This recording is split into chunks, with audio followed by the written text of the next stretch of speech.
নিজের ইচ্ছেতে দ্বিতীয় বিয়ে করে প্রথম স্ত্রীর নিকট বাসর রাতের অনুমতি চাইতে এল আদৃশ।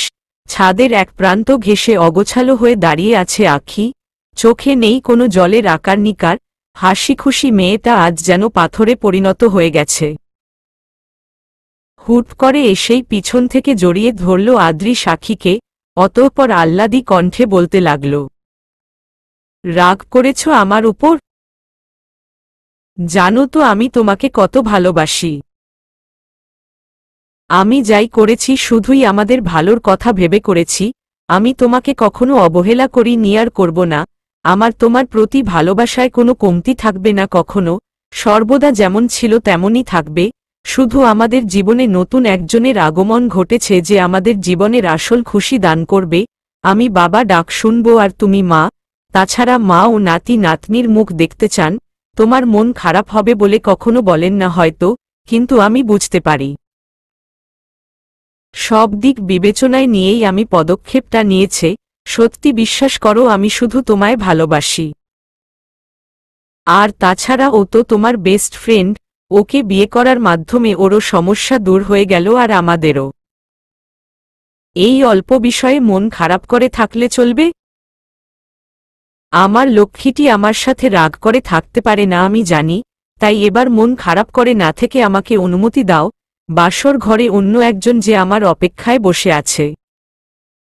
এমনিতেই ও অনেক কিছু সহ্য করেছে জীবনে, এখন যদি তুমি রাগ করে থাকো আর আমি ওকে অবহেলা করি তখন ওর কেমনটা লাগবে বলো? তাই অনুমতিটা দিয়ে দাও। কথাগুলো শুনে গা জ্বলে উঠল আখির। কেউ কতটা বেহায়া ও নির্লজ্জ হলে এমন কিছুর আশা করতে পারে কারো কাছ থেকে। রাগে অভিমানে নিজের থেকে ছাড়ালো আদৃশকে আখি, ধাক্কা দিয়ে সরিয়ে দিলে খানিকটা দূরে, অতঃপর মুখে বাণী ফোটাল, লাইক সিরিয়াসলি আদৃশ, তুমি বাসর রাতে যাওয়ার জন্য আমার অনুমতি নিতে এসেছ, অথচ বিয়ে করবে তাও আমি জানতাম না। কাকে বিয়ে করছো সেটা তো আমার জন্য সারপ্রাইজ রেখেছিলে। Am I right baby? কত ভালো তুমি, সবার কথা ভেবে নিলে। তুমি বাবা ডাক শুনবে, সাথে আমাকেও মা ডাক শোনার যোগ্যতা দিয়ে দিলে। মায়ের মুখে বলা কথাও হয়তো তুমি অনেক সময় বুঝতে সক্ষম হও না, আজ উনার মনে কথা বুঝে গেলে। কি গ্রেট না তুমি! সবার কথা ভেবে আমাদের জন্য সারপ্রাইজ নিয়ে আসলে, সবার সমস্যার সমাধান করলে। হৃদিকাকে দিলে তার হারিয়ে যাওয়া স্ত্রীর মর্যাদা। হোক না তার স্বামী এখন নতুন কেউ, হোক না সে অন্য কারো স্বামী। উদ্ধৃতি চিহ্ন। আখি তুমি ভুল বুঝছ আমায়। আমি কিন্তু সব আমাদের ভালোর জন্যই করেছি। উদ্ধৃতি চিহ্ন। না ভুল কই বুঝলাম? এটা বলতে পারো যে আজ প্রথম বুঝতে পারলাম তোমায়। ইস, কথাটা কেন আগে আমার মাথায় আসলো না? আমিও তো পারতাম তোমাকে এভাবে সারপ্রাইজ দিতে, নতুন কাউকে বিয়ে করে নিতে। হয়তোবা তোমার বাচ্চার মা না হতে পারলেও তার বাচ্চার মা ঠিকই হতে পারতাম। তখন তুমি বাবা ডাক শুনতে আর আমি মা। উদ্ধৃতি চিহ্ন।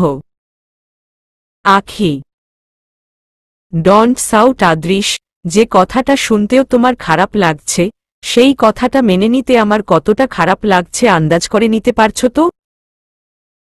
কথাটা শুনে চুরের মতো চোখ লুকালো আদৃশ।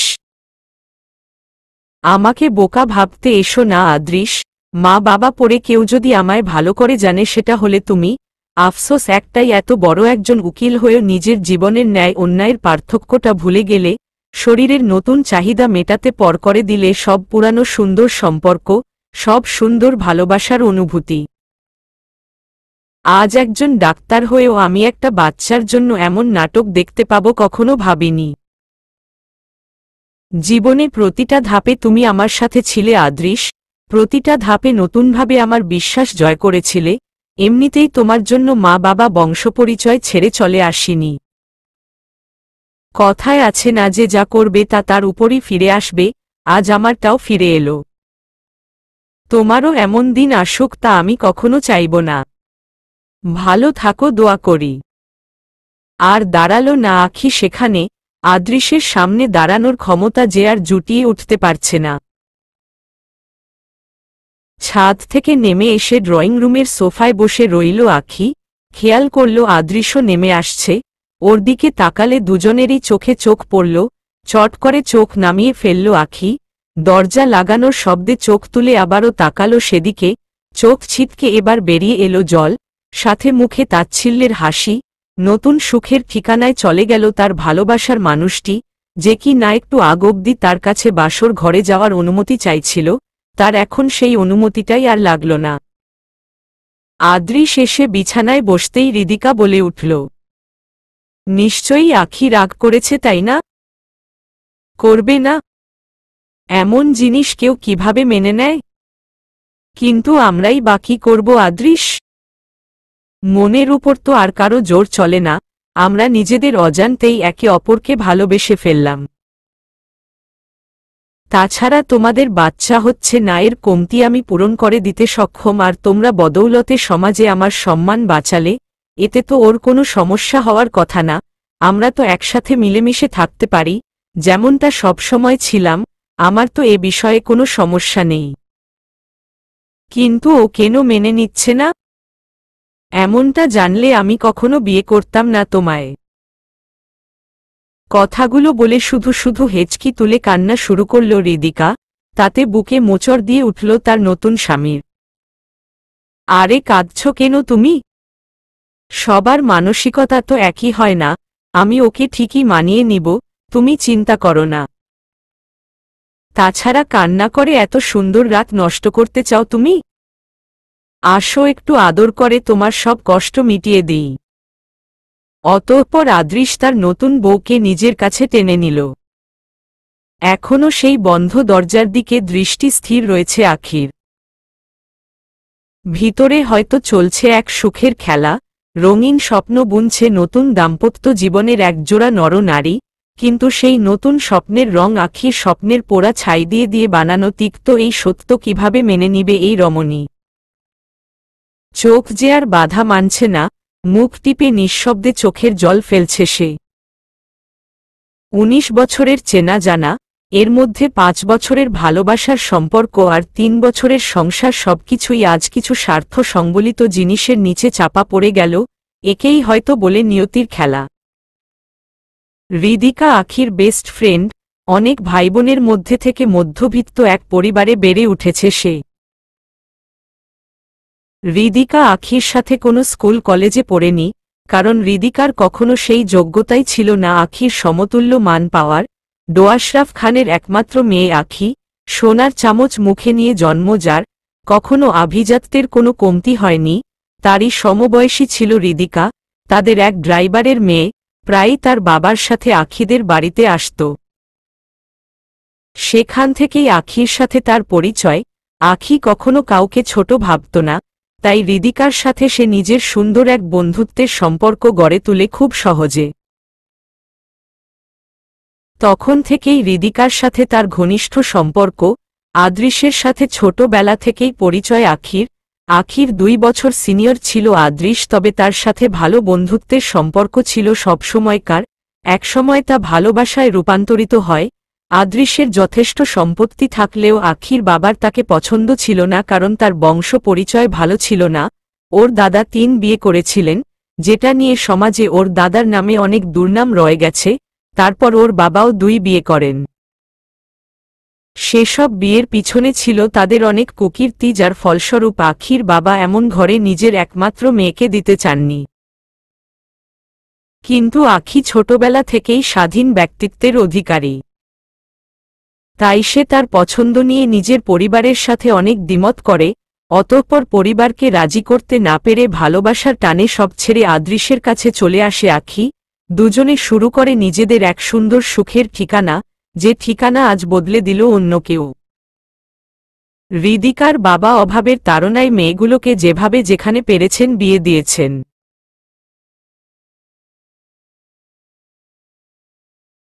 হৃদিকাকেও দিয়েছিলেন কোথাও। বিয়ের পরও আখি হৃদিকার বেশ খোঁজ রাখত। হৃদিকা প্রায়ই বলতো ওর স্বামী ওর সাথে খারাপ আচরণ করে, ওকে ভালো রাখেন না, কিন্তু আখি যখনই তার স্বামীকে দেখত বা তার সাথে কথা বলতো তার কখনো এমন কিছুই মনে হতো না, বরং ওই লোকটাকে যথেষ্ট ভালো বলে মনে হতো। সেদিন হঠাৎ হৃদিকা ফোন করে বলে ওর স্বামী ওকে মারছে। আখি আদৃশকে নিয়েই ছুটে গিয়েছিল নিজের বান্ধবীকে বাঁচাতে। ওখানে গিয়ে হৃদিকাকে রক্তাক্ত অবস্থায় পড়ে থাকতে পায় ওরা, কিন্তু ওর স্বামীকে পায় না। হৃদিকাকে ওরা হাসপাতালে নিয়ে যায়। হৃদিকা বলে ওর স্বামী যৌতুকের জন্য ওর উপর প্রায়ই জুলুম করে। আজকেও নাকি ওকে অনেক মেরে বেরিয়ে গেছে। তখন হৃদিকা প্রেগন্যান্ট ছিল, সেই মারে সে তার বাচ্চা হারায়। আখি রেগে গিয়ে ওর স্বামীকে পুলিশে দেয় আর হৃদিকাকে ওদের সাথে করে ওদের বাড়িতে নিয়ে আসে। হৃদিকার ডিভোর্সও আখি নিজ দায়িত্বে করায়। তারপর থেকে হৃদিকা ওদের সাথে থাকতে শুরু করে। হৃদিকা আসার আগ অবধি আদৃশ আর আখির সম্পর্কের ভালোবাসায় কোনো কমতি ছিল না। দুজন যতই ব্যস্ত থাকুক না কেন দিন শেষে দুজন দুজনের জন্য ঠিকই সময় বের করে নিত। কখনো দুজনের ঝগড়া হতো না, একে অপরের সাথে সবকিছু মিলিয়ে নিয়েছিল ওরা। কখনো কোনো অমিল বা অমত থাকত না ওদের ওকে ওপরের কোনো বিষয়ে। কিন্তু হৃদিকা আসার পর থেকেই সব লণ্ডভণ্ড হয়ে গেল। বেশ কয়েকদিন ধরে আদৃশের মধ্যে খাপোছাড়া একটা ভাব লক্ষ্য করতে পেরেছিল আখি। সবকিছুতেই আখির কোনো না কোনো দোষ খুঁজে বেড়াত, এটা ওটা নিয়ে ঝগড়া শুরু করত, যথারীতি অবহেলা করত ওকে। তাছাড়া যে একসময় নিজেই বাচ্চা নিতে চায়নি সেই হুট করে বাচ্চার আবদার করতে শুরু করল আর 6 মাসের প্রচেষ্টায় সে হাঁপিয়ে গেল। বাচ্চার জন্য তার নতুন বিয়ে করতে হলো, তাও হৃদিকাকে। কথাটা ভাবতেই তাচ্ছিল্যের হাসিটা আরও প্রখর হল আখির ঠোঁটে। চোখে জল নিয়ে পাগলের মতো হাসতে লাগল আখি। মা বাবার অবাধ্য সন্তানদের পরিণতি হয়তো এমনই হয়ে থাকে। সোফাতে বসেই রাত কাটাল আখি। নিদ্রা অল্প মুহূর্তের জন্য তার সাথী হল না আজ রাতে। যাবে কোথায় সে? তার ভালোবাসার মানুষটাকেই নিয়ে নিল অন্য কেউ সেখানে, কক্ষের বড়াই সে করবে কিসে? আদৃশ তো তাকে কক্ষ থেকে তার প্রয়োজনীয় জিনিসগুলোই নিয়ে যাওয়ার সুযোগটা দেয়নি। হয়তো নতুন জীবন শুরুর তাড়ায় তা নিয়ে ভাবা বড় কিছু মনে করেনি। নতুন সুখের দোলায় পুরাতন টান মনে থাকার কোনো মানেও হয়তো নেই আদৃশের কাছে। তাই পাথরের মতোই সোফাতে বসে রাত্রি যাপন করল সে। সকাল প্রায় 8টার দিকে আদৃশের রুম থেকে দরজা খোলার শব্দ পেল আখি। প্রয়োজনীয় কিছু জিনিস আনতে হবে তাকে তার রুম থেকে, তাই বেহায়ার মতো এগিয়ে গেল সেদিকে। নক করতে গেলে দরজার ফাঁক দিয়ে চোখে গেল আদৃশ ওয়াশরুমে ঢুকছে গলায় তোয়ালে ঝুলিয়ে। শাওয়ার নিবে বোঝা যাচ্ছে। বিষয়টা মস্তিষ্কে নাড়া দিতেই খক করে উঠল আখির মন। কিছু আর না ভেবে রুমে প্রবেশ করল আখি। অগোছালো হয়ে শুয়ে আছে হৃদিকা, শরীর ওর সাদা চাদরে ঢাকা। সেদিকে চোখ যেতেই হৃদয়ের ক্ষতটা কত পরিমাণ বেড়ে গেল তার সেটা কোনো বাক্যে বলে বোঝানো দায়। তাও নিজেকে শক্ত করল আখি। এগিয়ে গিয়ে ওয়ার্ড্রোবের ড্রয়ার থেকে ওর প্রয়োজনীয় কিছু নিয়ে রুম ত্যাগ করল। শাওয়ার নিয়ে নীল রঙের একটা শাড়ি পরে চুল মুছতে মুছতে বেরিয়ে আসল হৃদিকা। আসতে আসতে চোখ গেল ওয়ার্ড্রোবের উপর রাখা দুটি গিফট বক্সের উপর। দুটোই একই রঙের গিফট পেপারে আবৃত। হৃদিকা বেশ আগ্রহ নিয়ে সেই বাক্স দুটি হাতে নিল। এদিকে সদ্য বিয়ে করা বউয়ের সকালের এমন মাতোহারা রূপে দিশেহারা হল তার স্বামী। পিছন থেকে জড়িয়ে ধরল হৃদিকাকে। ঘাড়ে জমে থাকা ফোঁটা ফোঁটা জল ঠোঁট দিয়ে পান করতে লাগল। অতি লজ্জায় যেন নুয়ে পড়ছে হৃদিকা। কি করছো এসব? ছাড়ো। উদ্ধৃতি চিহ্ন। ছাড়ার জন্য ধরিনি। উদ্ধৃতি চিহ্ন। তুমিও না, অনেক সকাল হয়ে গেছে, তাছাড়া দরজাও খোলা, তাই এসব বন্ধ করো আর বলো এগুলো কি? উদ্ধৃতি চিহ্ন। বুঝতে পারো না গিফট এগুলো? খুলে দেখোতে পছন্দ হয় কিনা। উদ্ধৃতি চিহ্ন। হৃদিকার ঘাড়ে থুতনি রেখে বলল আদৃশ কথাটা। হৃদিকা বেশ খুশি হয়ে প্রথম বাক্সটা খুলল। একটা কালো রঙের শাড়ি। হৃদিকার কালো রং তেমন একটা পছন্দ না, তবে শাড়িটা সুন্দর, তাই অতিরিক্ত খুশি হয়ে আদৃশের গালে চুমু কেটে দিল। অনেক সুন্দর হয়েছে গিফটটা, আপনি সত্যিই অনেক ভালো। তা ওপরটাতে কি? খুলে দেখি তাই না? অতঃপর হৃদিকা ওপর উপহার খুলতে গেলে তাতে বাধা দিল আদৃশ। ওটা তোমার জন্য নয়। আমার জন্য নয় মানে? পানসে মুখ করে বলল হৃদিকা। ওটা আখির জন্য। ওর জন্য এনেছ? উদ্ধৃতি চিহ্ন। হুম, কেন? বউ তো শুধু তুমি একা নও, আমার আখিও তোমার সমান ভাগীদারিতে আছে, বুঝতে পারছো মায়াবতী? তা রেডি হয়ে নিচে চলে আসো, দুজন ব্রেকফাস্ট করে বাইরে বেড়াতে যাব। কথাগুলো বলে হৃদিকার গালে চুমু দিয়ে উপহারটা হাতে নিয়ে রুম ত্যাগ করল আদৃশ। মুহূর্তেই হৃদিকার চেহারাতে যেন কালো মেঘ এসে জড়ো হল। কিছু না বললেও মুঠো শক্ত করে তিক্ত কিছু অনুভূতি মানিয়ে নেওয়ার চেষ্টা করল। হাসপাতালে যাওয়ার আগে রোজ সকালে নিজের হাতে ব্রেকফাস্ট বানিয়ে সবাইকে খাওয়ানো আখির রোজকার অভ্যেস। কাজের লোক থাকলেও এসব করতে ওর ভালোই লাগে, তাই আজও তার ব্যতিক্রমে গেল না কিছু। অতি স্বাভাবিক হয়ে সবার জন্য ব্রেকফাস্ট বানালো। ওর হাবসাব দেখে কেউ বলতে পারবে না যে ওর জীবনে এত কিছু হয়ে গেছে। আখির কথা ভেবে তো কাজের লোকগুলোরও চোখ থেকে জল শুকোয় না, সেদিকে আখি এতটা স্বাভাবিক, কেউ কিভাবে তা মেনে নিবে। আখি নাস্তা সাজিয়ে কাজের লোকদের বলল সবাইকে ডেকে নিয়ে আসতে, আর নিজে হাঁটা ধরল ঘরের বাইরের দিকে। আখির লাগানো গোলাপের চারাতে আজ ফুল ফুটেছে এতদিন পর। খারাপ লাগার মধ্যেও যে এক ভালো লাগার দোলা গায়ে মেখে গেল। ফুলগুলোর সতেজ রূপ নজরে আসতেই ঠোঁটের কোণে ঠাঁই পেল কিঞ্চিৎ হাসি, কিন্তু অল্পক্ষণে তা উদাও হয়ে গেল যখন আখি দেখতে পেল সতেজ দুটি গোলাপের ঠিক মধ্যেখানে একটা আধমরা গোলাপ। সতেজ দুটি গোলাপের মধ্যে এই আধমরা গোলাপটাকে কেমন জানি বেমানান লাগছে। কুৎসিত এই গোলাপটা বাকি দুইটা সতেজ গোলাপের সৌন্দর্য নষ্ট করে তুলছে। ঠিক যেন হৃদিকার মতো সেই গোলাপটাও সুন্দর, সেই গোলাপ দায়ের সুন্দর জীবনের মধ্যাকার বাধা হয়ে দাঁড়িয়েছে। বড্ড ইচ্ছে করল আখির সেই কুৎসিত গোলাপটাকে ছিঁড়ে ফেলতে, তার বুটা থেকে পায়ের তলায় পিষে ফেলতে তাকে। কিন্তু পরক্ষণেই ভাবনায় অন্য ধারণা ধরা দিল তার। এখানে কি শুধু সেই কুৎসিত গোলাপেরই সব দোষ? সেই সতেজ দুটি গোলাপ তো ওর পাশে না থাকলেও পারত। ওরা তো নিজেরা পারত আলাদা অবস্থান নিয়ে ফুটে উঠতে, জীবনে কুৎসিত কোনো ছায়া পড়তে না দিতে। ভাবনার এই জগৎ থেকে বেরিয়ে আসতে সক্ষম হতে পারছে না আখি। সব অনুভূতি তার কেমন জানি গুলিয়ে গেছে আজ। হঠাৎ করে সেখানে কারো উপস্থিতি টের পেল। পিছনে ঘুরে তাকাতেই দেখতে পেল আদৃশ একটা গিফট বক্স হাতে নিয়ে দাঁড়িয়ে আছে। মুখ ভর্তি হাসি। ভালো করে খুঁটিয়ে দেখল আখি তার প্রেমিক পুরুষকে। অন্য নারীর নিকট থেকে আসার প্রত্যক্ষ প্রমাণ হয়ে যে দাঁড়িয়ে আছে সে। মাথার চুল এখনো বেশ ভেজা দেখাচ্ছে, হাতে ঘাড়ে খামচির স্পষ্ট দাগ, বুকের জ্বলনের পরিমাণ আরও তেজি করল আখির। আখির সুপ্ত এই অনুভূতির আর কোনো খোঁজ করতে মনোনিবেশ করতে চাইল না আদৃশ, বরং হাসি মুখে বলল, আরে আখি, তোমার গাছে দেখি ফুল ফুটেছে, অনেক খুশি হয়েছ না তুমি? তা নাও, তোমার খুশি আরও দ্বিগুণ করে দিই। এই নাও গিফট, তোমার জন্য এনেছি। তোমার কালো রঙের শাড়ি অনেক পছন্দ না? এটাতে একটা কালো রঙের শাড়ি আছে, এটা পরে রেডি থেকো। আজকে তো সরকারি ছুটি আছে, সন্ধ্যায় তোমাকে নিয়ে বেড়াতে যাব। উদ্ধৃতি চিহ্ন। হুম, ভালো। তা হৃদিকাকে নিবে না? ও তো এখন তোমার স্ত্রী। উদ্ধৃতি চিহ্ন। ওকে নিয়ে এত ভেবো না তো তুমি। আমি এখন যাব ওকে নিয়ে বেড়াতে, তারপর সন্ধ্যায় তোমাকে নিয়ে। এবার যাও, শাড়িটা পরে আসো, দেখি কেমন লাগে তোমায়। উদ্ধৃতি চিহ্ন। লজ্জা করে না আদৃশ তোমার? তুমি যে হিতাহিত জ্ঞানহীন, আগে জানলে কখনো তোমার জালে পা ফেলতে আসতাম না। ছি, তোমাকে বেশি কিছু বলতে চাই না, শুধু একটা কথা বলবো। কখনো একসাথে দুই নৌকায় চড়া সম্ভব হয় না, দুইটা নৌকা নিয়েই ডোবার সম্ভাবনা থাকে, কথাটা মাথায় রেখো। পথ ছাড়ো, আমার কাজ আছে অনেক।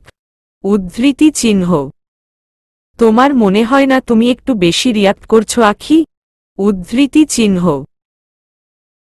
শুক্রিয়া করো, শুধু রিয়াক্ট করেছি, অন্য কিছু এখন অবধি করিনি, নইলে এখন নতুন বউয়ের সাথে না থেকে জেলে কয়েদিদের সাথে থাকতে। ভয় পেও না, কেস করব না তোমার উপর আমি, কারণ কোনো সাজা দিয়ে তোমার ভুলের পরিমাণটা করানো যাবে না। তোমার সাজা তো সেদিন যথার্থ হবে যেদিন নিয়তি তোমাকে তোমারটা ফিরিয়ে দিব, আর আমি নয়তো কোনো অবলা আর না তো কোনো বেহায়া যে দিন শেষে বিশ্বাসঘাতক ও স্বার্থপরের প্রেমে গড়াগড়ি খাব। এখানে আছি কিছু নির্দিষ্ট কাজে, কাজ শেষ হলেই আমি চলে যাব, আর কাল সকাল অবধি ডিভোর্স পেপারও চলে আসবে, চিন্তা করো না। উদ্ধৃতি চিহ্ন। ডিভোর্সের কথা শুনে আদৃশের বুকটা কেমন কম্পন করতে শুরু করল। হুটহাট জবাব দিল, আমি তোমাকে ডিভোর্স দিব না। উদ্ধৃতি চিহ্ন। কেন তা শুনতে পারি? উদ্ধৃতি চিহ্ন। কারণ আমি তোমাকে ভালোবাসি, তোমাকে ছাড়া আমি থাকতে পারবো না, তুমি আমার অভ্যেসে পরিণত হয়েছে, এমন এক অভ্যেস যাকে চাইলেও বদলাতে পারবো না কখনো আমি। উদ্ধৃতি চিহ্ন। বদলে তো তুমি ফেলেছ আদৃশ অনেক আগেই, এখন তার প্রতিদান আমায় দিতে হবে, আর আমি তার থেকে কখনো পিছোপা হব না, চিন্তা করো না। উদ্ধৃতি চিহ্ন। আদৃষ্টের পাশ ঘেঁষে তাকে তাচ্ছিল্য করে চলে আসলো আখি। শুভতা আখির ভাসুরের স্ত্রী, আখির সাথে জায়ের কম বোনের সম্পর্কই তার বেশি। ও কখনো ভাবেনি আদৃশ এমনটা করে যাবে আখির সাথে, যে জায়গাতে ও অনেক সময় বেশ অভিমান করত তার স্বামীর সাথে।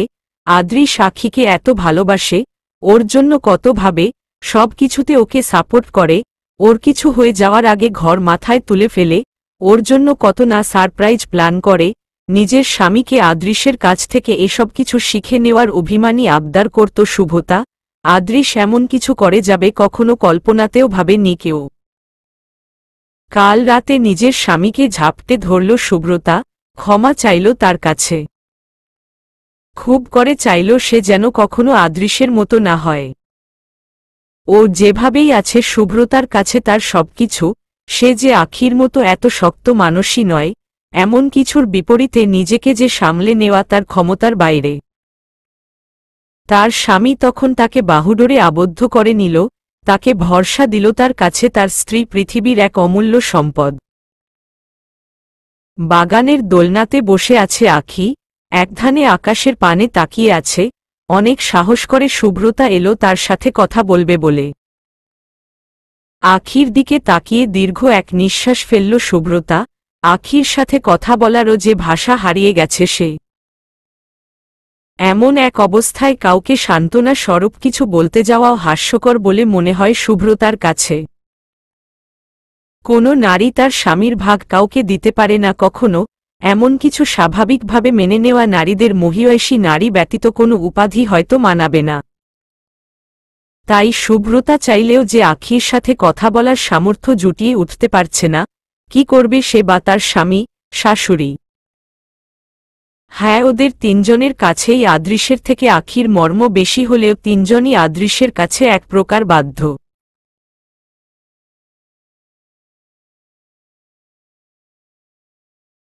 কালো শাড়িটা পরে বেশ সেজেগুজে বসে আছে হৃদিকা নতুন স্বামীর সাথে বাইরে বেড়াতে যাবে বলে কথা।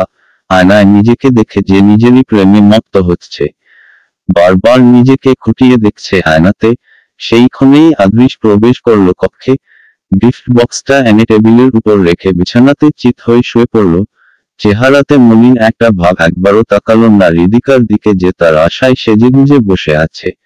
হৃদিকা কত সুন্দর করে শাড়ি পরেছে, বেশ সাজগুজ করেছে। আদৃশ এসে ওর রূপে মোহিত হবে বলে, ওর তারিফে পঞ্চমুখ হবে বলে, আদরে ভরিয়ে দিবে বলে তাকে, কিন্তু হলো না তার ভাবনার মতো কোনো কিছুই। আদৃশ মুহূর্তে সবকিছুতে জল ঢেলে দিল। বেশ অভিমান হলো তাতে হৃদিকার। মুখগুলো করে বসে রইল আদৃশ। উঠে ওকে এভাবে দেখলে ওর অভিমান ভাঙাতে ছুটে আসবে বলে, তবে হলো না তার কিছু। আদৃশ চিত হয়ে শুয়ে রইল ছাদের দিকে দৃষ্টি স্থির রেখে। গভীর কিছু ভাবনার মোহিত সে দেখেই বোঝা যাচ্ছে। হৃদিকার অভিমানটা আরও প্রখর হল, তাই উঠে এগিয়ে গেল আদৃশের কাছে। আদৃশের একগালে হাত রেখে ওর মুখখানা নিজের দিকে করে নিয়ে বলল, কি এত সুন্দর করে সাজলাম আর তুমি দেখছো না? ভালো লাগছে না বুঝি দেখতে আমায়? আদৃশ হৃদিকার কথার উত্তর না দিয়ে বলল, আমরা হয়তো বিয়ে করে ঠিক করিনি হৃদিকা। কথাটা হৃদিকার ভিতর অল্পক্ষণে ছাড়খাড় করে দেওয়ার সামর্থ্য রাখল, তাও নিজেকে সামলে নিল হৃদিকা, বেশ স্বাভাবিক হয়ে বলল, এমনটা কেন বলছো তুমি? উদ্ধৃতি চিহ্ন।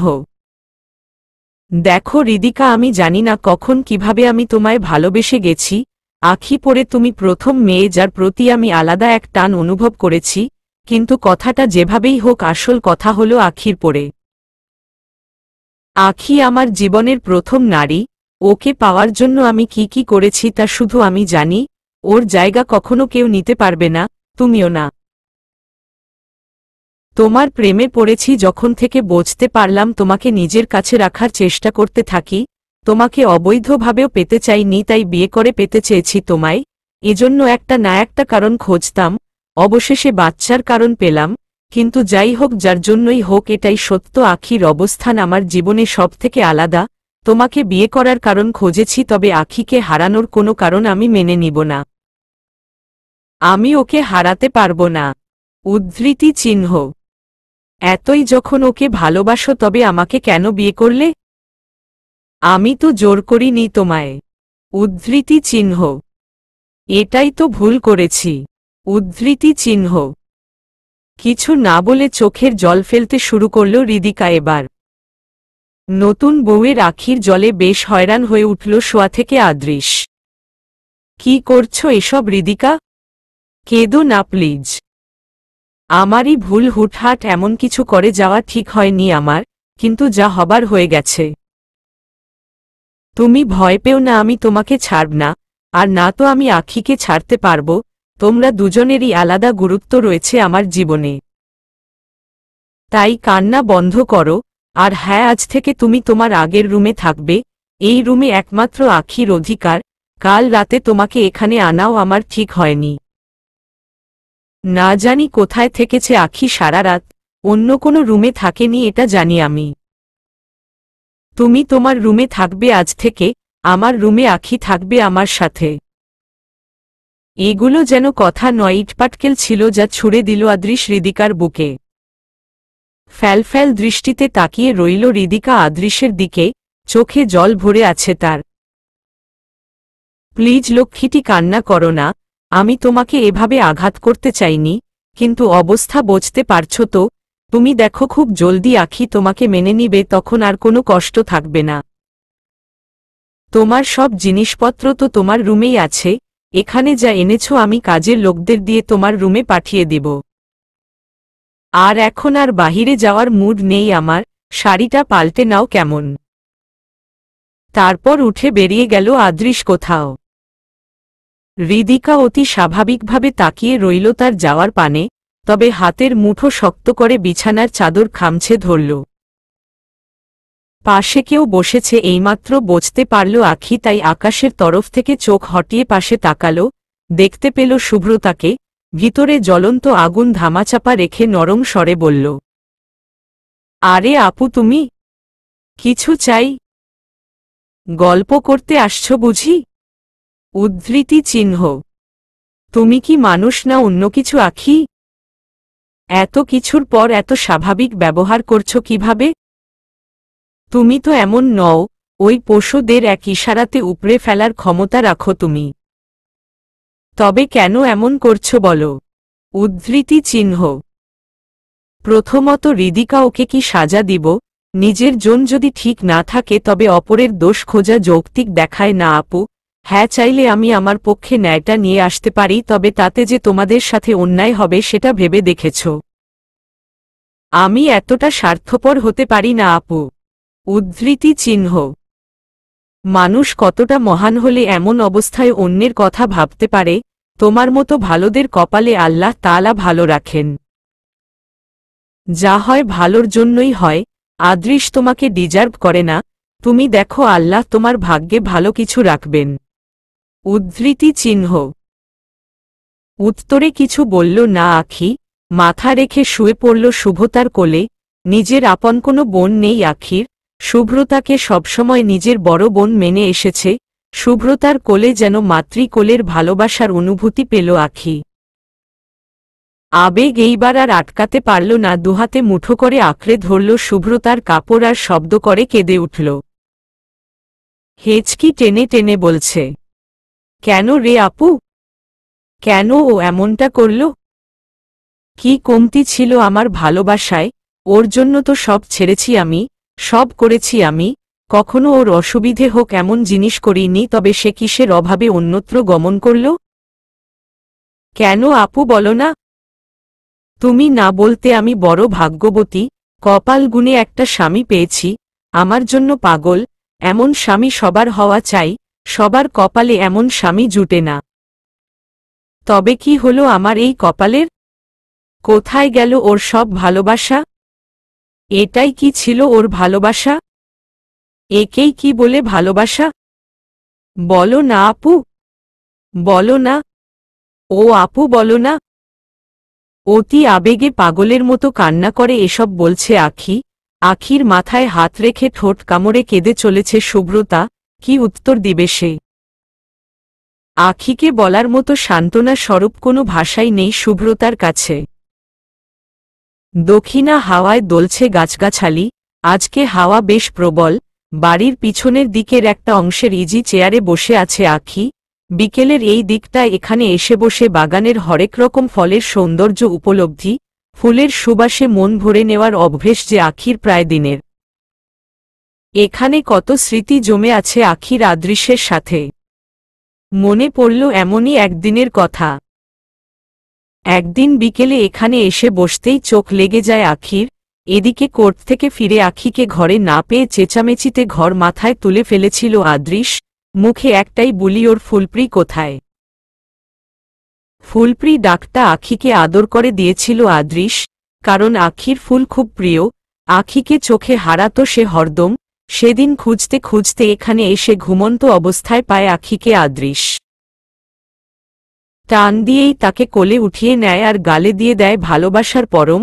আচমকা এমন কিছু হয়ে যাওয়ায় হকচকিয়ে ঘুম থেকে জেগে উঠে আখি। অবাক হয়ে প্রশ্ন ছুড়ে আদৃশকে, তুমি? উদ্ধৃতি চিহ্ন। হ্যাঁ আমি। কখন থেকে পাগলের মতো খুঁজছি আর তুমি আয়েশ করে এখানে ঘুমুচ্ছ। উদ্ধৃতি চিহ্ন। আরে একটা সার্জারি শেষ করে এসে বেশ ক্লান্ত লাগছিল। এখানে এসে বসতেই কখন চোখ লেগে গেল বুঝতে পারিনি। উদ্ধৃতি চিহ্ন। তাহলে এই কথা, এখনই দূর করছি ক্লান্তি। উদ্ধৃতি চিহ্ন। আহ্লাদি করে কথাটা বলে আখির ঠোঁটের পানে এগুতে লাগে আদৃশ। তখনই সেখানে সুব্রতা এসে যায়। ওকে দেখেই আদৃশ থেমে যায় আর আখি তো লজ্জায় নেই। আমিও আসার টাইম পেলাম না। আমি কিছু দেখিনি, তোমরা চালিয়ে যাও। মুখ ঢেকে কথাগুলো বলে হাসতে হাসতে চলে গেল সুব্রতা। আখি বেশ লজ্জা পেয়ে বলল, তুমিও না? সুব্রতা কি ভাববে এবার আমাদের নিয়ে? কোল থেকে অন্তত নামাতে পারতে। উদ্ধৃতি চিহ্ন। কে কি ভাবল তাতে আমার কি? আমি আমার বউকে আদর করব, কাউকে তোয়াক্কা করব কেন? 10টা না 5টা না, আমার একটা মাত্র বউ। অতঃপর আখির অধরে অধর মিলিয়েই দিয়েছিল আদৃশ। সেদিনের কথা মনে পড়তেই চোখ দিয়ে আবার জল নামল। মুছে নিল আখি তা সযতনে। তখনই ফোন বেজে উঠল আখির। রিসিভ করল সে ফোনটা। আসসালামু আলাইকুম। ওয়ালাইকুম আসসালাম। জি বলুন। ম্যাম, আপনার ডিভোর্সের কাগজ রেডি, কাল সকালে পৌঁছে যাবে আপনার কাছে। ধন্যবাদ, কাল সকালে যত তাড়াতাড়ি সম্ভব পাঠিয়ে দিবেন। অবশ্যই ম্যাম। আর হ্যাঁ, কথাটা যেন মিডিয়াতে না যায়। আমি সেদিকে পুরো খেয়াল রাখব ম্যাম, আপনি চিন্তা করবেন না। ঠিক আছে, আল্লাহ হাফেজ। আল্লাহ হাফেজ। কলটা কেটে দিল আখি। কতই না ভালোবাসা ছিল তাদের সম্পর্কে। এমন একটা সম্পর্ক কখনো ভাঙবে কেউ কল্পনাও করেনি। স্কুল কলেজের সেরা জুটি ছিল আখি আদৃশ। কলেজের সবাই একনামে তাদের জুটিকে জানত, দৃষ্টি জুটি। বন্ধুত্ব থেকে ভালোবাসা কোনো কিছুতেই তাদের জুড়ি ছিল না কেউ। তাদের বিচ্ছেদ হয়েছে জানলে হয়তো অনেকেরই বিশ্বাস হবে না, কেউ তো মজা বলে হেসে ফেলবে। উঠে দাঁড়ালো আখি এবার। এই বাড়িতে তার শেষ সময় এসে গেল অবশেষে। 3 বছরের গড়া সংসারের এক রাতে বিদায়ের ব্যবস্থা করা অনেক বড় কঠিন এক জিনিস বলে মনে হচ্ছে আখির। আখি আসতে নিলে হঠাৎ তার সামনে আদৃশ প্রকট হয়। তাকে দেখে ঘৃণায় শরীর রিরি করে উঠল আখির। পাশ কেটে যেতে নিলে হাত পাকড়াও করল আদৃশ। এতটা পর হয়ে গেলাম যে আজ দেখে না দেখার ভান করছ। উদ্ধৃতি চিহ্ন। পর তো তুমি করে দিয়েছ, আমি তো শুধু তা মেনে নেওয়ার প্রচেষ্টা করছি মাত্র। উদ্ধৃতি চিহ্ন। কেন এমনটা করছো আখি? কারণ বস তো আরেকটা বিয়েই তো করেছি, দিন রাত তো অন্য নারীতে মেতে থাকিনি, পবিত্রভাবে একজনকে ঘরে এনেছি যে আমাদের কাঙ্ক্ষিত সুখটা এনে দিতে পারবে। ওকে মেনে নিয়েও তো জীবনে এগুতে পারি আমরা। এমনটা তো নয় যে কেউ কখনো 2টা বিয়ে করেনি আর কারো 2 স্ত্রী কখনো একসাথে হয়ে থাকেনি। উদ্ধৃতি চিহ্ন। আদৃশের বলা কথাগুলো শুনে আখি হেসে উঠল বেশ শব্দ করে, অতঃপর জবাব দিল, তুমি কোনো যুগে আছো আদৃশ? বর্তমানে নারীদের যথেষ্ট মর্যাদা দেওয়া হলেও তোমাদের মতো কিছু পুরুষের জন্যই সমাজটা পুরুষ শাসিতই থেকে গেল। আমার তো এখন ডাউট হচ্ছে তুমি আদৌ শিক্ষিত কিনা। বর্তমানে বাংলাদেশে শিক্ষার হার বাড়লেও শিক্ষিতের হার নেই বললেই চলে, আর তুমি জ্বলন্ত প্রমাণ কথাটার। হাত ছাড়ো, আমায় আজ অনেক কিছুই করতে হবে। উদ্ধৃতি চিহ্ন। দেখ আখি, আমি শুধু বিয়েটা বাচ্চার জন্য করেছি, তোমার অবস্থান আমার জীবনে কখনো কম হবে না। প্লিজ তুমি এমনটা করো না। আমি হৃদিকাকে ওর কক্ষে পাঠিয়ে দিয়েছি, আমার কক্ষে শুধু তোমার অধিকার, আমরা দুজন ওখানে থাকব। উদ্ধৃতি চিহ্ন। ইস, তুমি আমায় নিয়ে কত ভাব, কত বড় পাওনা পাইয়ে দিলে তুমি আমায়। আমি তোমার ঋণ কিভাবে শোধব? তাচ্ছিল্য করে বলল আখি কথাগুলো। এমনভাবে বলছো কেন তুমি আখি? তো আর কিভাবে বলবো? Are you serious Adrish? তুমি এখনো আশা করছো আমি তোমার সাথে থাকব? ছি শ্যাম অন ইউ। তোমার সাথে কথা বলারও কোনো আগ্রহ নেই আমার। টান দিয়ে হাত ছাড়িয়ে আখি চলে যেতে নিলে জোর করে আদৃশ তাকে পাঁজকোলে নিয়ে নিল। কি করছো আদৃশ? ছাড়ো আমায়। ভালো হবে না বলে দিলাম। উদ্ধৃতি চিহ্ন। ছাড়ব না তোমায় আমি যতক্ষণ দেহে প্রাণ আছে। তোমাকে আমার কাছেই থাকতে হবে, আমার কথা শুনতেই হবে। উদ্ধৃতি চিহ্ন। আমি বাধ্য নই তোমার কাছে, ছাড়ো আমায়। উদ্ধৃতি চিহ্ন। আদৃশ আখির কথায় কান না দিয়ে ওকে নিয়ে যেতে শুরু করল নিজের কক্ষের দিকে। এদিকে আখি নিজেকে ছাড়িয়ে নেওয়ার চেষ্টায় আছে। ড্রয়িং রুমে তখন বসেছিল হৃদিকা, সাথে সেখানে শুভ্রতাও ছিল। কাজের লোক সহিত ওরা দুজন সবাই আদৃশের এমন কাণ্ড দেখছে। এদিকে আদৃশের চোখে যেন কাউকেই লাগছে না, তার মাথায় এখন আখি ব্যতীত কোনো ভাবনাই নেই। তবে মুহূর্তটা মেনে নিতে পারছে না হৃদিকা একদম, কিন্তু কোনো প্রতিক্রিয়াও করছে না, শুধু হাতের মুঠো শক্ত করে চোখের নোনা জল ত্যাগ করতে শুরু করেছে। বুকের ভিতরখানা বড্ড কম্পন করছে হৃদিকার। নিজের সদ্য বিবাহিত স্বামী অন্য নারীর পিছন পাগল হয়ে পড়ে আছে মানতে পারছে না হৃদিকার ব্যাকুল মন। আদৃশ কক্ষের ভিতর ঢুকে দরজাটা সজোরে বন্ধ করল, তার শব্দে পুরো শরীরে একটা কম্পন দিয়ে উঠল হৃদিকার। তারপরও নিজেকে স্বাভাবিক রাখার প্রচেষ্টাই থাকল সে। শুভ্রতা তাচ্ছিল্য করে বলল, বিনাশকালে বুদ্ধি বিকৃত হয়, কিছু লোককে না দেখলে বুঝতেই পারতাম না। অতঃপর শুভ্রতা স্থান ত্যাগ করে। হৃদিকা বুঝতে পারে শুভ্রতা ওকে ইঙ্গিত করে কথাটা বলেছে, তবে তারও কোনো জবাব দেওয়া জরুরি মনে করল না। দরজা লাগিয়ে আখিকে নিজের কথায় আনার সমস্ত প্রচেষ্টা করছে আদৃশ। আখি, তুমি জানো আমি তোমায় কত ভালোবাসি। তুমি আমাকে এভাবে পর করে দিলে আমি থাকতে পারবো না। আর আমি তোমাকে আমায় পর করতেও দিব না। তোমাকে এখানেই থাকতে হবে জীবনভর আমার সাথে, আমাকে মেনে নিয়ে। উদ্ধৃতি চিহ্ন। আখি আর যাই হোক শরীরেরটা নে অন্যত্র গমন করা পুরুষের অর্ধাঙ্গিনী হয়ে থাকার কথা কল্পনাও করতে পারে না। উদ্ধৃতি চিহ্ন। বলেছি তো বিয়েটা আমি বাচ্চার জন্য করেছি। এনাফ আদৃশ, আমাকে তুমি বোকা কবে থেকে ভাবতে শুরু করলে? ভুলে যেও না আমি একজন ডাক্তার। আজকাল নিজের বাচ্চা নেওয়ার হাজারটা পথ খোলা আছে। চাইলে আমরা সহজেই আমাদের বাচ্চা নিতে পারতাম, কিন্তু না, তোমার তো অন্য নারীর দেহে মোহ ছিল। আচ্ছা, তোমাকে কি কোনো ডাক্তার বলেছিল আমি মা হতে পারবো না? কোনো টেস্ট করিয়েছিলে? ওহ, মনে পড়েছে, আমরা তো টেস্ট করিয়েছিলাম তোমার বিয়ের আগের দিনই। আর তুমি বাবা হবার জন্য এতটাই এক্সাইটেড ছিলে যে টেস্ট রিপোর্টেরও অপেক্ষা করনি। হঠাৎ বিয়ে করে বউ নিয়ে উপস্থিত হলে, আর এখন বলছো বাচ্চার জন্য বিয়ে করেছ। এমনও তো হতে পারত সমস্যা আমার নয় তোমার, নয়তো কারোই কোনো সমস্যা নেই, ঠিক সময়ে এমনিতেই বাচ্চা হতো। কিন্তু তোমার তো তোষ সইছিল না নতুন নারীতে মত্ত হওয়ার। উদ্ধৃতি চিহ্ন। আখি। ভলিউম ডাউন আদৃশ, আমি কোনো অবলা বউ না যে তোমার ধমকে ভয় পেয়ে চুপসে যাব। জানো, সেদিন যখন দাদৃতকে হারিয়ে গিয়েছিলাম আর যখন তুমি আমায় সামলেছিলে, তখন ভেবেছিলাম ভালোই হয়েছে দাদৃত চলে গেছেন, না হলে তোমার মতো পারফেক্ট কেউ কিভাবে পেতাম, যে আমায় এত ভালোবাসে। উনি আমার ভালোবাসার মর্ম দেননি বাচ্চামো ভেবে হয়তো, আর তুমি আমায় পাগলের মতো ভালোবেসেছ। কত গর্ব করতাম তোমাকে নিয়ে, আর আজ সেই ভালোবাসার কথা ভাবতেও লজ্জা হয় আমার। ছি, কেন আমি তোমায় ভালোবেসেছিলাম? এটা তো জরুরি ছিল না যে একজনকে ভুলতে অন্যজনের সাহারা নিতে হবে। যে দিনটার কথা ভেবে একসময় মনে তৃপ্তি পেতাম, সেই দিনটার কথা ভেবে এখন শুধু ঘৃণা হয়। কেন সেদিন দাদৃতের জায়গায় তোমাকে কল্পনা করতে শুরু করেছিলাম? কেন সেদিন উনার মতো একজন আদর্শ ব্যক্তির পরিবর্তে তোমার মতো একটা কাপুরুষ কপালে জুটেছিল?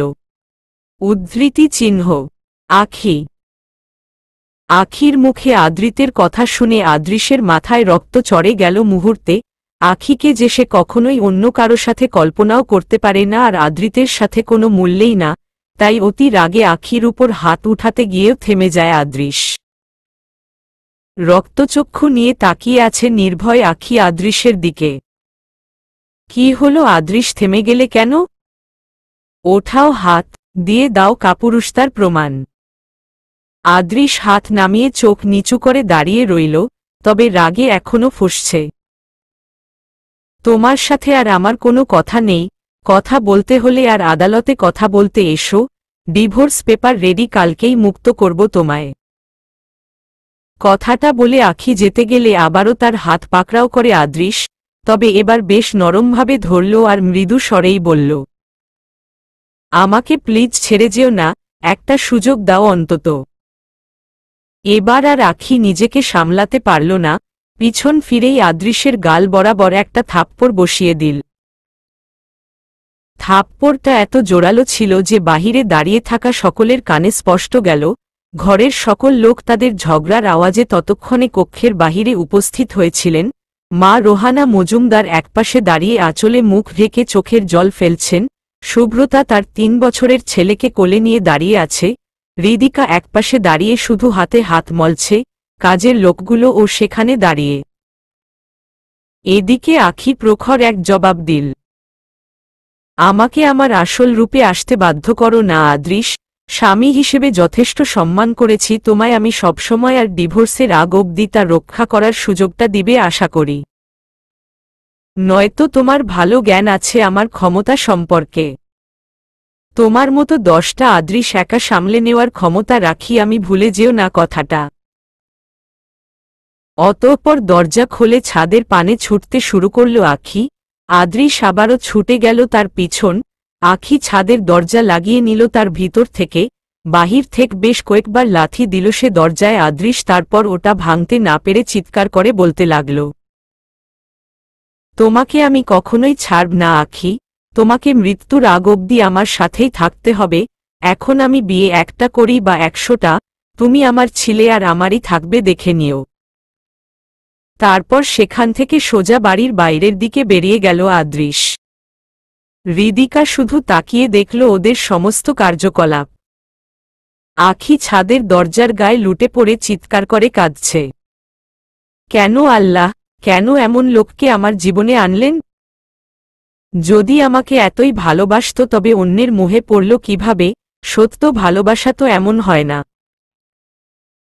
আমার কিশোরী মনের প্রথম প্রেম ছিলেন দাদৃত, তাকে তো খুব করে চেয়েছিলাম কিন্তু পেলাম না, তার বদলে আপনি আমায় আদৃশ দিলেন। দাদৃতকে ভুলতে গিয়ে তাকে মন দিলাম বাধ্য হয়ে, আর আজ যখন ওর ভালোবাসায় পাগল হয়ে ওকে হারানোর ভয়ে সব ছাড়লাম, তখন কেন ও এমনটা করল?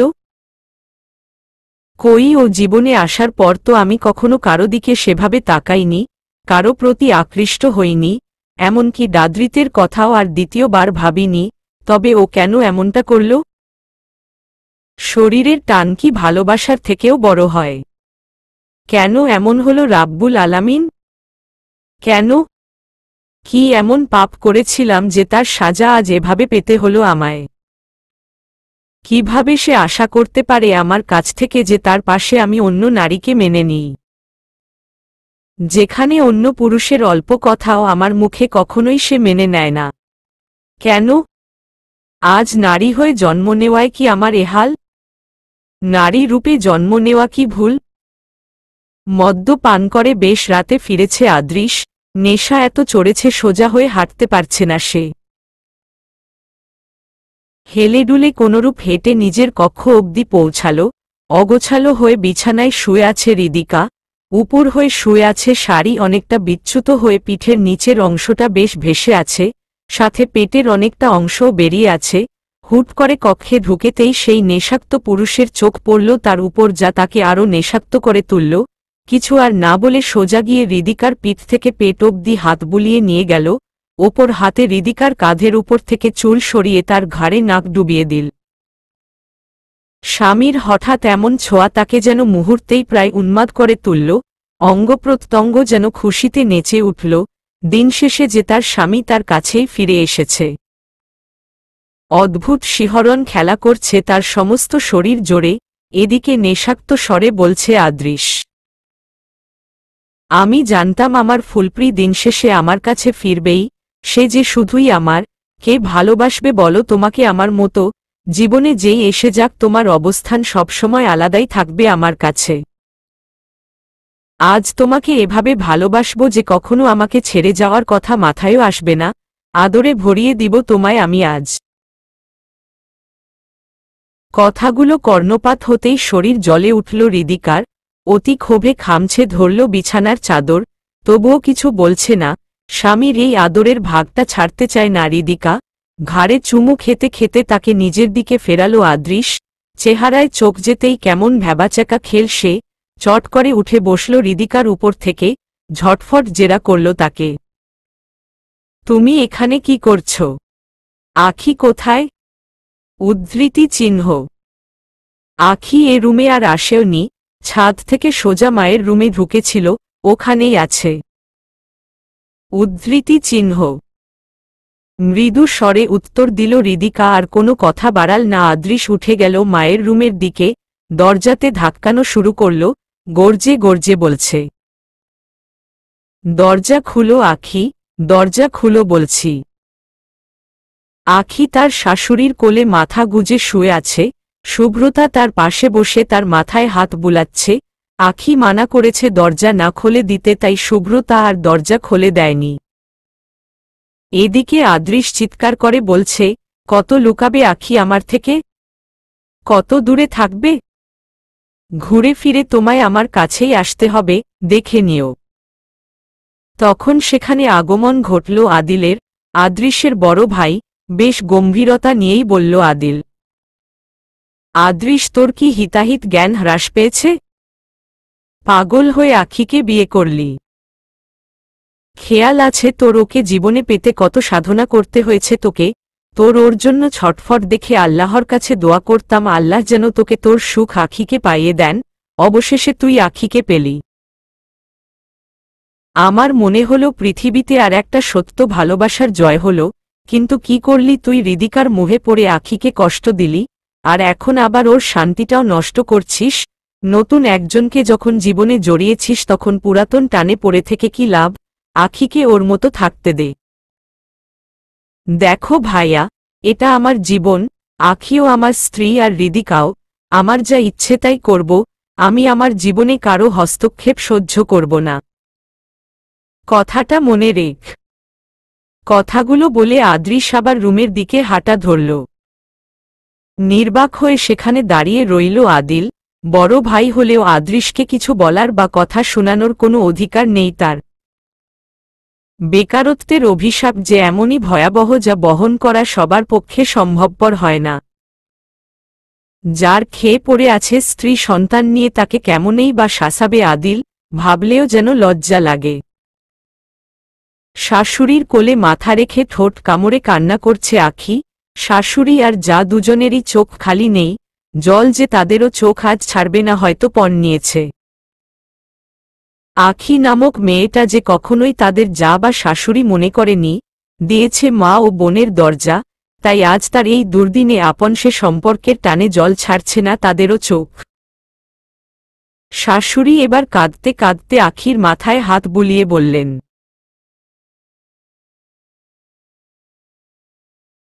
তোকে চুপ করানোর ক্ষমতাটুকুও আমি রাখি না রে মা। স্বামীর দেওয়া ক্ষতটা কতটুকু পীড়া দেয় তা শুধু একটা স্ত্রী জানে। জানিস যেদিন একটা মহিলা দ্বারে একটা 4 মাসের ছেলে সন্তান নিয়ে এসে বলল ওটা আমার স্বামীর অংশ আর সে নাকি আমার স্বামীর অবৈধ সম্পর্কের সাথী, তখন বুকটা কতটুকু পরিমাণ কেঁপে উঠেছিল তা শুধু আমি জানি। তারপর সেদিনই তোর শ্বশুর মেয়েটিকে বিয়ে করেন। আমার তো কান্না ছাড়া কোনো উপায় ছিল না। আমার শাশুড়ি মা সেদিন আমায় বলেছিলেন, ছেলে মানুষ নাকি এমনই হয়, 100 জায়গায় মুখ দেওয়া নাকি তাদের স্বভাব, তাতে ঘর ছেড়ে স্বামী ছেড়ে চলে যাওয়ায় নাকি মেয়েদেরই অসম্মান, কোথাও জায়গা হয় না। মা বাবারও তেমন সম্পত্তি ছিল না তাই আর বাপের বাড়িও যায়নি, পড়েছিলাম এখানে শত জলা মেনে নিয়ে।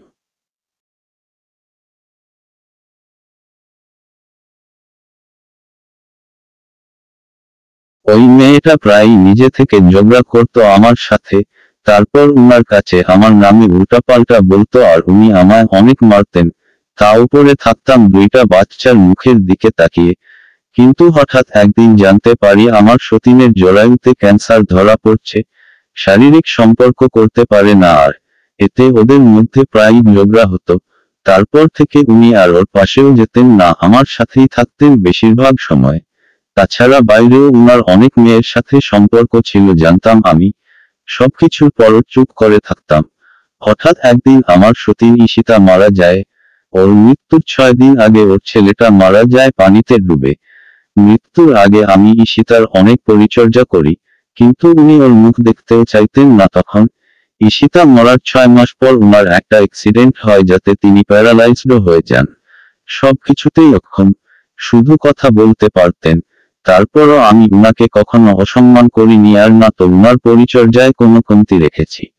অবশেষে উনিও একদিন শেষ নিঃশ্বাস ত্যাগ করেন। মৃত্যুর আগ মুহূর্তে ক্ষমাটা চেয়ে নেন আমার কাছ থেকে। হয়তো তুই ভাবছিস ঘটনাটা আমি তোকে কেন বললাম। হয়তো তোকে বোঝাতে চাইছি যে যাই হোক স্বামীকে মেনে নেওয়া উত্তম, এটাই মেয়েদের কর্ম। আমিও আমার শাশুড়ির মতো তোকে সব মেনে নেওয়া বাণী শোনাব, তবে সেটা ভুল ভাবছিস মা। আমার শাশুড়ি নিজেই আমার শ্বশুরের 3য় স্ত্রী ছিলেন। যে অন্যের ক্যারে নেয় সে কি জানে হারিয়ে যাওয়ার মর্ম।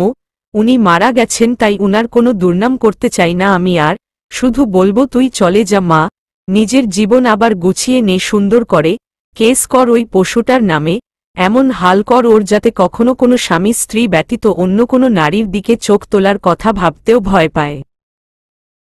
আখি এবার চোখের জল মুছে উঠে বসে বলল, মা গো, আমি ধন্য যে শাশুড়ি রূপে তোমার মতো এক জননী পেয়েছি। আমি আদৃশের জন্য মা বাবা, ভাই, পরিবার সব ছেড়ে এসেছি, তবে আদৃশের মনে সেই আসল জায়গাটা করতে না পারলেও পরিবার রূপে তোমাদের পেয়েছি তাতেই আমি সন্তুষ্ট, আমি সফল। আর কথা রইল আদৃশের উপর কেস করার। মা গো, সারা জীবন তো কষ্টই করেছ, এই বয়সে তোমার কোনো কষ্ট হোক আমি চাই না, আল্লাহ সব দেখে নিবেন। তাই বলে তুই ওই পশুকে ছাড় দিবি? কে বলেছে ছাড় দিব মা, সুযোগে পেলে নিশ্চয়ই শোধটা নিব। তবে কেস করে তোমাদের জীবন অনিশ্চয়তায় ফেলব না আমি। আদৃশ যে এই সংসারের খুঁটি সেটা ভুললে তো চলবে না।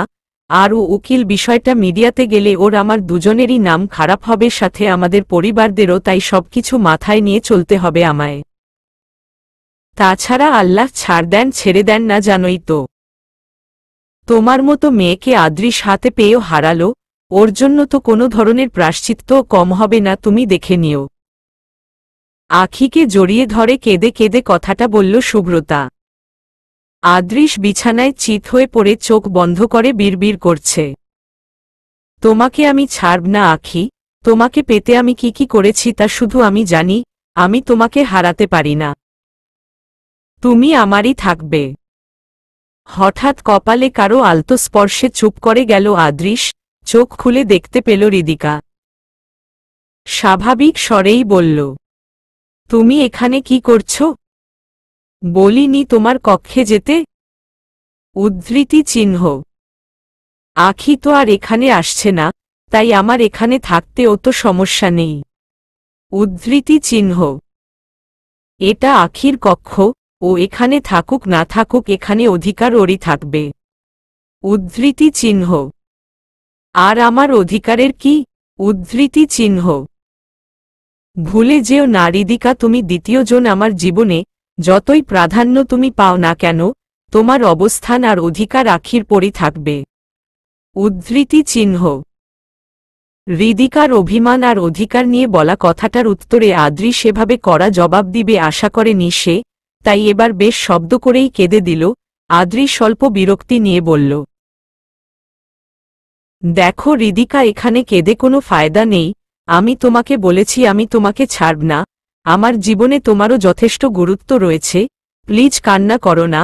আমি ড্রিঙ্ক করেছি, নিজেকে আয়ত্তে রাখতে পারছি না, তোমার সাথে দুর্ব্যবহার করতে চাই না।